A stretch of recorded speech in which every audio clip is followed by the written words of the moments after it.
pense qu'il faut l'avoir vécu pour le comprendre, mais il y a vraiment un truc qui fait très mal, c'est avoir peur de ses propres pensées. C'est-à-dire que tu as des pensées, elles te plaisent pas. Ça peut être hard ou pas du tout, hein. Des fois, c'est même pas si terrible comme pensée, mais tu es tellement anxieux que tu les supportes plus, tu comprends pas pourquoi tu les as, et tu vas ruminer encore et encore. Tu vas ruminer pour essayer de comprendre pourquoi tu as ces pensées, d'où elles viennent, si elles disent quelque chose sur toi ou pas. Et en fait, c'est ça qui va te pourrir la vie. Le problème, c'est que plus tu leur accordes d'intérêt, et bien plus elles vont être là.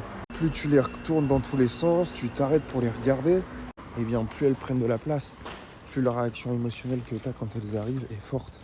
Du coup, plus tu te sens mal de les avoir. Plus elles prennent du temps de ta vie, du temps de ta réflexion et puis ton énergie. Ça t'emmène dans un cercle vicieux où en fait t'aimerais ne pas avoir ces pensées, mais tu les as de plus en plus et puis surtout tu y accordes beaucoup trop d'importance. Et en fait, ce qui te rend malheureux, c'est pas ces pensées. Ce qui te rend malheureux, c'est ton refus de les avoir et puis surtout l'intérêt que tu y accordes. Tu veux être sûr à 100% que ces pensées ne te définissent pas et du coup, en fait, elles te pourrissent la vie. Hein.